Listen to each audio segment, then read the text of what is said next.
దయచేసి నా videos click చేసి మొబైల్ స్క్రీన్లో ఫుల్ వెర్టికల్ స్క్రీన్లో చూడండి. పీడిఎఫ్ లింక్ డిస్క్రిప్షన్లో ఇవ్వడం జరిగింది ఈ వీడియోకి సంబంధించి. మనం లాస్ట్ వీడియోలో అమరాజు రెండో అమరాజు గురించి తెలుసుకున్నాం. ఆ రెండో అమరాజు 945వ సంవత్సరంలో ఎక్కి 970కి వరకు పరిపాలించాడని మనం చూసాం.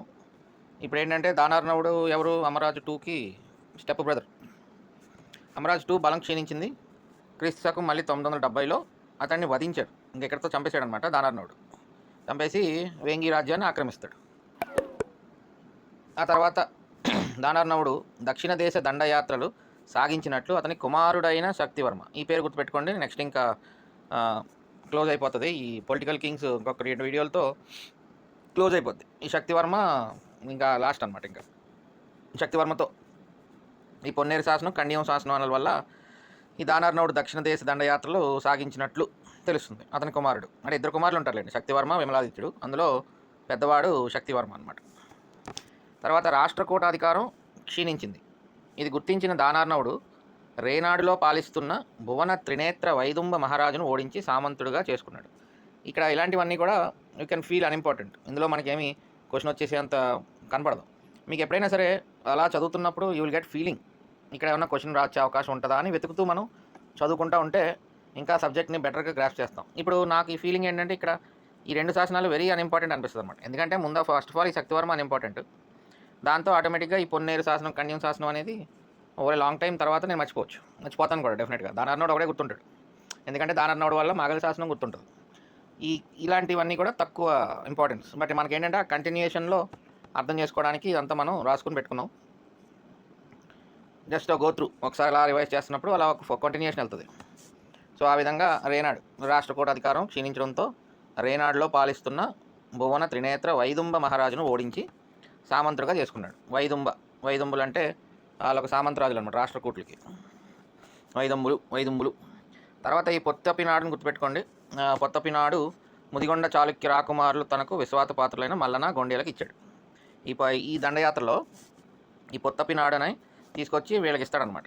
ఈ మల్లన, గొండయ్యలకు ఇవ్వడం జరుగుతుంది. ఇటుపక్క చోళమండలం ఉంది కదా, పైన మనం ఏం చూసాం? రాష్ట్రకూట అధికారం క్షీణించడం చూసాం.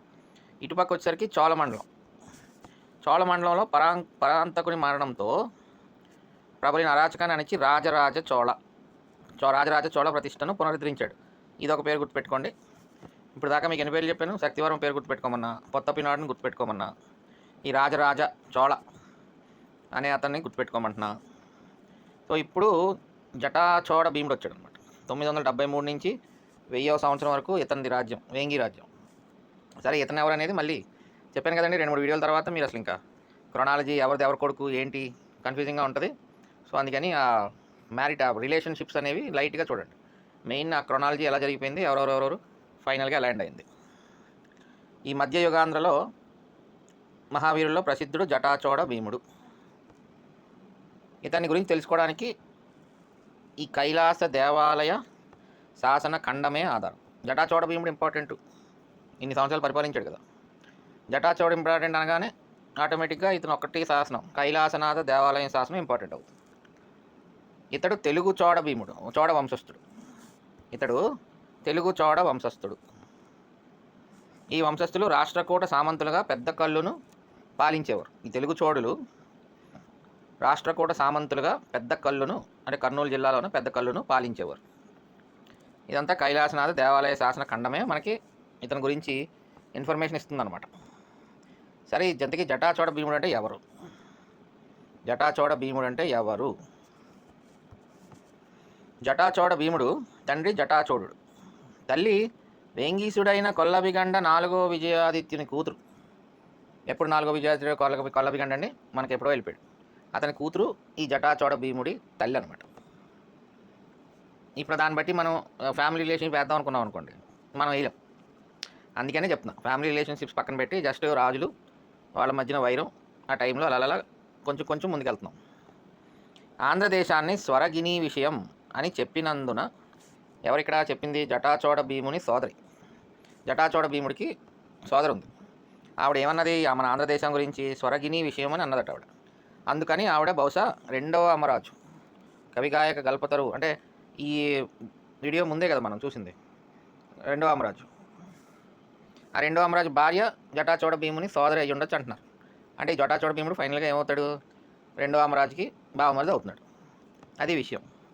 మొత్తానికి ఈ దానార్నవుడికి ఇక్కడ కోపం ఎక్కడ వచ్చిందంటే, జటాచోడ భీముడికి దానార్నవుడి మీద ఈ రెండో అమరాజును వధించి దానార్నవుడు సింహాసనం ఆక్రమించడం జటాచోడ భీముడిని సహించలేకపోయాడు. మరి బావగారు కదా, చెల్లిని పెళ్లి చేశాడు అమరాజు గారిని, ఆయనేమో ఈ దానార్నవుడు చంపేశాడు. ఇతను బావే, కానీ అతను కూతురు చెల్లినిచ్చిన భర్త. తర్వాత ఇంకొకటి ఎక్కడ కోపం వచ్చిందంటే, కొత్త పినాడిని ఇచ్చాడు కదా, ఈ దానార్నవుడు కొత్త పినాడిని ఆక్రమించి వాళ్ళు ఎవరికో ఇచ్చాడు. అది కూడా మనోడు కోపం వచ్చిందనమాట జటాచోడ భీముడికి. దాంతో వెంగిపై దండెత్తాడు. దానార్నవుడు ఓడి మరణించాడు. ఇక్కడ చచ్చిపోయాడు. దానార్నవుడు కూడా చచ్చిపోయాడు. అంటే మీకు అమరాజు అవుట్, దానార్నవుడు అవుట్. ఇప్పుడు మిగిలింది ఎవరు, జటాచోడ భీముడు మిగిలాడు వేంగిలో. చాళుక్య సింహాసనం చోడ భీముని వశమైంది ఎప్పుడు 973లో. అర్థమైంది కదండి ఇక్కడ వరకు. ఇప్పుడేంటి, దానార్నవుడు కొడుకులు మిగిలారు కదా, మరి శక్తివర్మ ఇందాక అన్నాను కదా కొడుకు గుర్తుపెట్టుకోండి, ఇంకోటేమో విమలాదిత్యుడు అనమాట. వీళ్ళిద్దరూ మిగిలారు. ఇక్కడేమో జటాచోడ భీముడు మిగిలాడు. జటాచోడ భీముడి చేతిలో వేంగి రాజ్యం ఉంది. మరి దానార్నవుడు కొడుకులు ఏం చేశారు, కళింగకు పారిపోయారు. కళింగకు పారిపోయి తూర్పు గంగుల సహాయం అర్జించినారు. Okay. Get jewelry, accessories and more delivered to your doorstep on Instamart. Okay. Kalinga పారిపోయారు వేంగి నుంచి. చోళ రాజ్యం ఇక్కడ ఉంటుంది, రాష్ట్రకూట రాజ్యం ఇక్కడ ఉంటుంది. ఈ గంగరాజు కామార్నవుడు అంటే ఈ తూర్పు గంగుల్లో గంగరాజు అనమాట. ఈ తూర్పు గంగుల రాజు గంగరాజు కామార్నవుడు చోడభీముడు కళింగపై దండెత్తున్నాడు. చోడభీముడు వదిలిపెట్టలేదు. ఎవరు, ఈ జటాచోడ భీముడు వీళ్ళు వెనకాతలు వెళ్ళినట్టున్నాడు. మళ్ళీ తూర్పు గంగుల మీదకి వెళ్ళాడు. అప్పుడేమో ఈ గంగరాజు కామార్నవుడు పాలిస్తున్నాడు అక్కడ. ఆ చోడ భీముడు కళింగపై దండెత్తినాడు. సుదీర్ఘ పోరాటం తర్వాత కామార్నవుడు చచ్చిపోయాడు 978లో. ఇప్పుడేంటి పరిస్థితి, అనంతరం చోడ భీముడు వైదుంబులపై దండెత్తి భువనేత్రుని ఓడించి సామంతుడిగా చేసుకుని చోడత్రినేత్ర బిరుదును ధరించాడట. చోడత్రినేత్ర ఎవరు, ఈ జటాచోడ భీముడు. ఫైనల్గా వెంగి కళింగ రాజ్యాలు, ఈ వైదంబుల రాజ్యం మొత్తం కూడా జటాచోడ భీముడి కిందకు వచ్చినాయి. తెలుగు చోడ వంశస్థుడు. మరి కళింగని కూడా జయించాడు కదా. కళింగ నుంచి ఏం చేశారు, ఈ శక్తివర్మ, విమలాదిత్యులు, విక్రమాదిత్యులు చోళ మండలానికి పారిపోయారు. చోళ మండలంలో ఎవరున్నారు, రాజరాజ. నాటి చోళ రాజ్యం, రాజరాజ పేరు గుర్తుపెట్టుకోమన్నాను కదా, రాజరాజ చోళుడి పాలనలో బలపడుతూ ఉంది. సో ఈ శక్తివర్మ, విక్రమాదిత్యులు ఇద్దరు కూడా ఈ రాజరాజుని ఆశ్రయించారు కళింగ నుంచి. కళింగ నుంచి వచ్చారు మొత్తానికి. కళింగ, వేంగి, చోళ రాజ్యం, రాష్ట్రకూట రాజ్యం. సో మొత్తానికి కళింగ నుంచి చోళ రాజ్యంకి వచ్చారు ఈ శక్తివర్మ, విక్రమాదిత్యులు. నేటికే చోళులకు, అనంతర చాళుక్యులకు దక్షిణ దేశ ఆధిపత్యానికై స్పర్ధ ప్రారంభమైంది.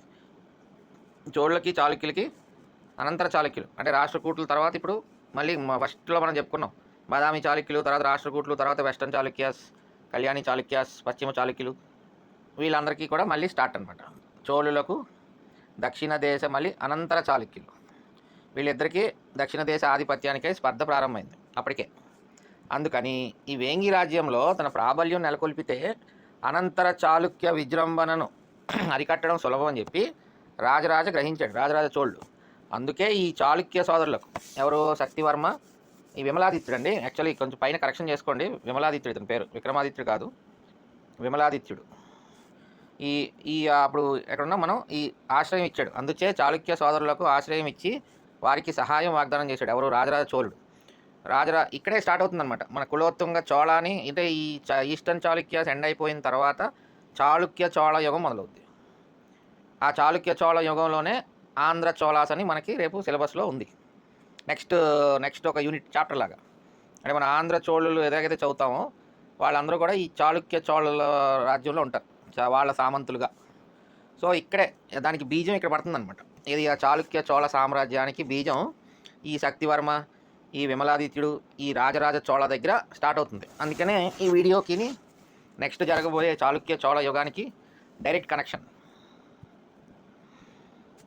సో ఈ రాజరాజ దగ్గరికి వచ్చారు ఎవరు, శక్తివర్మ అని విమలాదిత్యుడు, అన్నదమ్ములు ఇద్దరు. తూర్పు గంగుల దగ్గర నుంచి కళింగ రాజ్యం నుంచి పారిపోయి, ఎందుకంటే మరి జటాచోడ భీముడు అది కూడా ఆక్రమించాడు కదా, అందుకని ఇక్కడికి వచ్చాడు అనమాట. ఇక్కడికి వచ్చారు, అక్కడికి చోళ రాజ్యంలోకి వచ్చారు. చోళ రాజ్యంలోకి వచ్చి తర్వాత రాజరాజు ఏం చేశాడు, అలాగే ఆశ్రయం ఇచ్చాడు.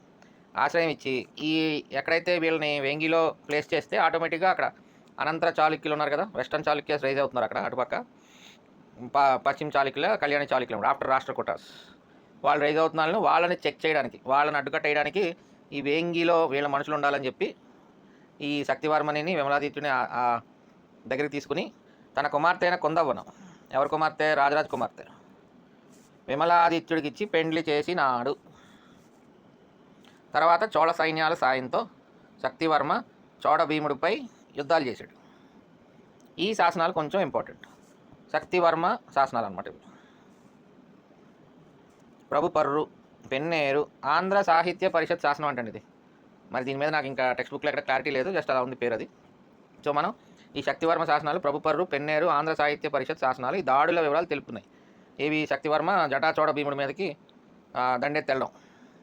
ఆ తర్వాత ఏం జరిగింది, చోడ భీముడు కళింగ ప్రాంతానికి తిరోగమించడంతో వేంగి శక్తివర్మ స్వాధీనం అయ్యింది. ఇతను చోడ భీముడు కళింగ ప్రాంతానికి మళ్ళీ పారిపోయాడు. అంటే వేంగి ఇతను శక్తివర్మ పవర్ ఎక్కువ ఉందన్నమాట. సో చోడ భీముడు ఏం చేశాడు, కళింగ ప్రాంతానికి వెళ్ళిపోయాడు.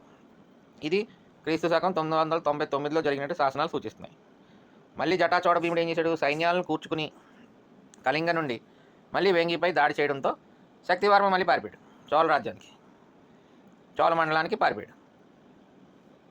ఈ జటాచోడ భీముడు కుదురుగా ఉండకుండా శక్తివర్మను వెన్నంటి వెనకాలే తరివాడు అనమాట.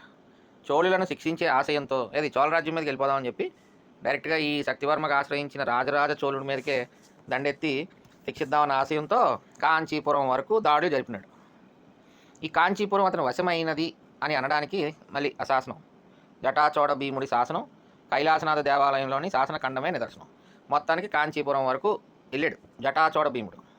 మరి అభిమన్యుడిలో వాళ్ళ దగ్గరికి ఎంటర్ అయ్యాడు కదా, మరి దొరికిపోయాడు. కాంచీపురం సమీపంలో రాజరాజ శక్తివర్మాల సైన్యాలు దిగ్బంధనం చేయడంతో జటాచోడ భీముడు ఓడి మరణించినాడు. సో ఫైనల్గా వేంగి కళింగ రాజ్యాలు శక్తివర్మ స్వాధీనం అయినాయి. అదండి జటాచోడ భీముడు స్టోరీ, దానార్ణవుడి స్టోరీ, శక్తివర్మ స్టోరీ. ఇప్పుడు నెక్స్ట్ మనకి ఇమీడియట్గా రాజరాజ నరేంద్రుడు వస్తాడు నెక్స్ట్ వీడియోలో. ఆ వీడియోలో రాజరాజ నరేంద్రుడి గురించి చూద్దాం. విమలాదిత్యుడు, విక్రమాదిత్యుడు కాదు, శక్తివర్మ తమ్ముడు విమలాదిత్యుడు. ఈ కొందవ్వ చోళకుమారి ఆమె కుమారుడు రాజరాజ నరేంద్రుడు అనమాట. అంటే విమలాదిత్యుడికి కొందవ్వ అనే భార్య ఉంది కదా, రాజరాజ చోళుడి కూతురు. ఈ విమలాదిత్యునికి కొందవ్వకి పుట్టిన కొడుకు రాజరాజ నరేంద్రుడు. అతని గురించి మనం నెక్స్ట్ వీడియోలో తెలుసుకుందాం. ఇంకా ఆ తర్వాత ఫైనల్గా Vijayaditya 7 last king of eastern Chalukyas of Vengi, ఇంకొక 2 వీడియోస్ ఉంటాయి.